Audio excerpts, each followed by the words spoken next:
पंजाब केसरी में आप सबका स्वागत है। मैं हूं चंद्रशेखर धरनी। जनशक्ति आवाज़ के संयोजक जो है पूरे राष्ट्र के, वो हमारे साथ मौजूद हैं। रणधीर सिंह बदरान जी, इनका मैं परिचय दूं। रणधीर सिंह बदरान जी बार काउंसिल के पूर्व जो है अध्यक्ष हैं और हरियाणा सरकार में एडिशनल एडवोकेट जनरल रहे हुए हैं। कानून पर इनकी पूरी पकड़ है। ये खुद अधिवक्ता हैं और सीनियर वकीलों में इनकी गिनती आती है। बदरान साहब, आपका स्वागत है पंजाब केसरी में। थैंक यू जी। बदरान साहब, जो मुद्दा आपने उठाया किसानों वाला, पंजाब में, हरियाणा में किसानों की स्थिति को लेकर, इसका आंकलन आप कैसे करेंगे? देखिए, हरियाणा और पंजाब का पूरा किसान वर्ग कर्जे में दबा हुआ है। किसानों की अधिकतर ज़मीनें बैंकों के साथ गिरवी रखी हुई हैं। सबसे बड़ा दुर्भाग्य यह है कि बैंकों से ऋण लेने के बाद किसानों ने जहां अपनी ज़मीनें गिरवी रखी हैं, उसके साथ साथ कुछ बैंक और फाइनेंशियल जो इंस्टीट्यूशंस हैं उनसे ब्लैंक चेक भी ले लेती हैं।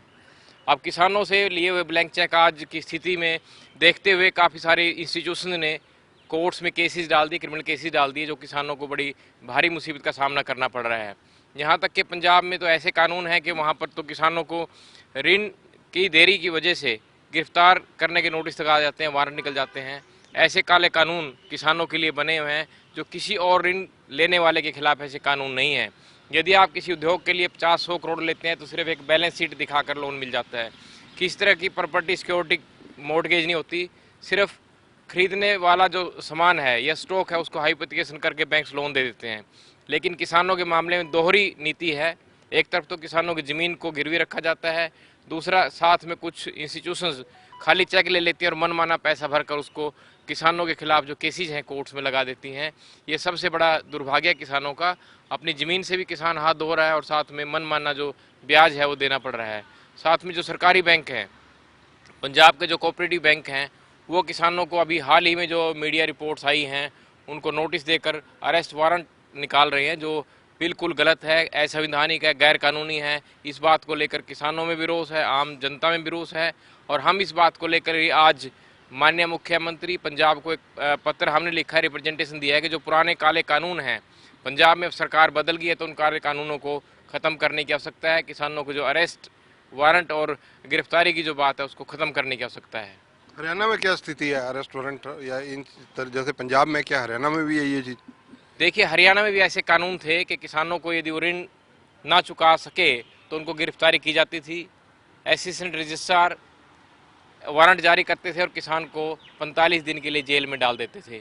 लेकिन किसानों के विरोध के बाद, किसानों के लंबे संघर्ष के बाद पिछली सरकार ने, कांग्रेस की सरकार, भूपेंद्र सिंह हुड्डा जी ने ये काले कानून हरियाणा में ख़त्म कर दिए। अब समय आ गया है कि पंजाब में भी काले कानून ख़त्म करने की आवश्यकता है। अगर बदरान साहब चर्चा की जाए इस मुद्दे को लेकर, अगर आवश्यकता पड़ती है तो अगला कदम आपका क्या होगा? क्या आप राज्यपाल महोदय से या कहीं और ज्ञापन दे सकते हैं? देखिए, आज तो हम माननीय मुख्यमंत्री पंजाब को हम रिप्रेजेंटेशन भेज रहे हैं। उसके बाद आवश्यकता पड़ी, कानून जो बने हुए हैं उनको चैलेंज करने के लिए हाई कोर्ट भी जा सकते हैं, माननीय गवर्नर साहब से मिल सकते हैं। अब समय आ गया है किसानों के ये कानून ख़त्म करने की आवश्यकता है। किसानों को पैरेलली दूसरे लोगों के साथ कंपेयर करने की आवश्यकता है, जहां समय समय पर OTS की स्कीम जाती है और ऋण के साथ साथ उनके ब्याज की माफ़ी की स्कीम चलती है। किसान कर्जे में दबा हुआ है, सरकार को आज सोचने की आवश्यकता है, किसान को उभारने की आवश्यकता है। अधिकतर किसान ऋण लेते हैं अपने बच्चों को सेटल करने के लिए, क्योंकि रोज़गार है नहीं। हरियाणा पंजाब का जो युवा वर्ग है, रोज़गार न होने की वजह से विदेशों में जा रहा है और विदेशों में भेजने का जो खर्चा है वो माँ बाप को देना पड़ता है। इसलिए भी काफ़ी किसानों को जो पैसा है बच्चों को विदेश में भेजने पर लग जाता है और किसान कर्जे में दबा हुआ है।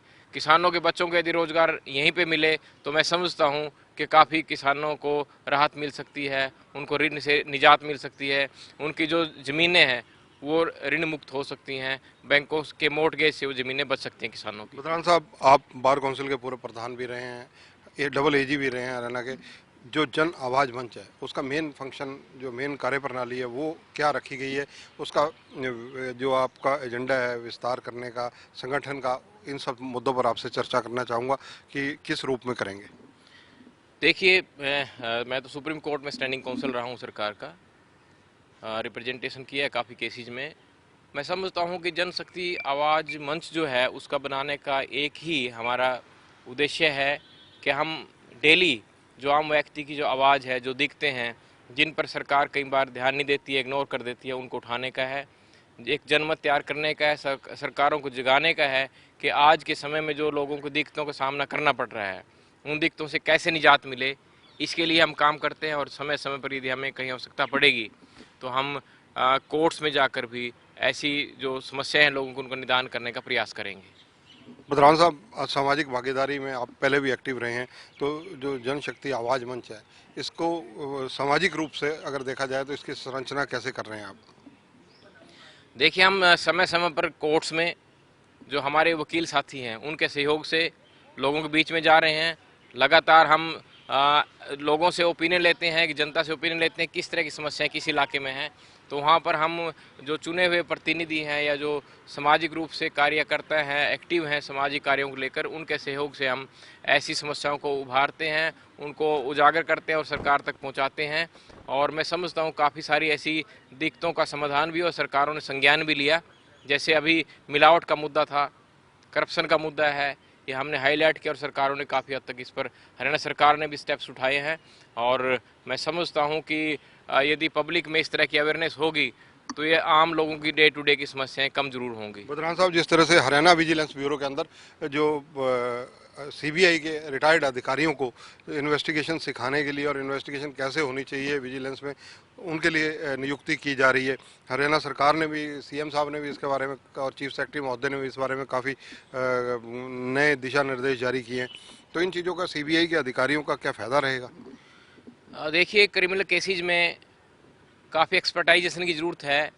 जब इन्वेस्टिगेशन की जाती है क्रिमिनल केसेज में तो वहाँ पर जो चालान तैयार किए जाते हैं, स्टेटमेंट्स रिकॉर्ड की जाती हैं, डॉक्यूमेंट्स रिकॉर्ड किए जाते हैं, डॉक्यूमेंट्स कलेक्ट किए जाते हैं, उनके लिए एक एक्सपर्टाइजेशन की ज़रूरत है। कई बार हमारे जो अधिकारी हैं वो क्रिमिनल केसेज में इन्वेस्टिगेशन का एक्सपर्टाइजेशन उनका नहीं होता। सीबीआई के बारे में माना जाता है कि सीबीआई के जो ऑफिसर्स हैं वो बड़ी बड़ी इंक्वायरी करते हैं, बड़ी बड़ी इन्वेस्टिगेशंस करते हैं और उनको इन्वेस्टिगेशन का एक तजुर्बा है, एक अनुभव है। मैं समझता हूँ यदि उनके सीनियर ऑफिसर्स की इस तरह की सर्विसेज लेकर हमारे जो अधिकारी हैं पुलिस के उनको ट्रेनिंग दी जाए तो अच्छा होगा। वो अच्छी तरह से इन्वेस्टिगेशन भी कर पाएंगे और अच्छी तरह से क्रिमिनल केसेज में जो अपराधी हैं उनके खिलाफ चार्जशीट दायर कर सकेंगे। आपके जो सामाजिक संगठन है इसके लिए संगठन का प्रारूप हरियाणा में कैसा है, पंजाब में कैसा है, कहाँ कहाँ संगठन अभी तक खड़ा कर लिया आपने? हरियाणा के काफ़ी सारे डिस्ट्रिक्ट्स में हमारे एक्टिवली काम कर रहे हैं हमारे जो साथी हैं और अभी पंजाब में भी कुछ लोग हमारे साथ जुड़े हैं। पंजाब के भी तकरीबन हर डिस्ट्रिक्ट में हम अपना एक संगठन तैयार कर रहे हैं जिसमें बुद्धिजीवी वर्ग और जो जनता के प्रतिनिधि हैं उनको हम जोड़ रहे हैं और हमारा उद्देश्य होगा गैर राजनीतिक एक संगठन जो आम जनता की समस्याएं बिना किसी राजनीतिक लगाव के, बिना किसी राजनीतिक दुराव के काम करेगा, जो किसी जाति धर्म का नहीं बल्कि एक जनता का, आम आवाम का एक संगठन होगा जो हर तरह की जो समस्याएं हैं उनसे निजात दिलाने के लिए काम करेगा। धन्यवाद। तो ये हैं रणधीर सिंह बदरान, स्टैंडिंग काउंसिल रहे हैं सुप्रीम कोर्ट ऑफ इंडिया में और इसके अलावा बार काउंसिल के पूर्व प्रधान हैं हरियाणा, पंजाब, चंडीगढ़ के। सामाजिक संगठन की संरचना की है, गठन किया है और उसको धीरे धीरे विस्तार कर रहे हैं।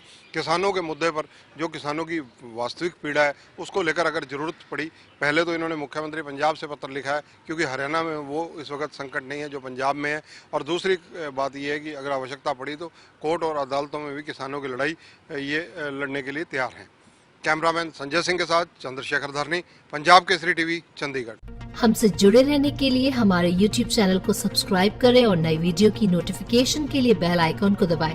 अगर आप ये वीडियो Facebook पर देख रहे हैं तो लाइक जरूर करें और ज्यादा से ज्यादा शेयर करें। धन्यवाद।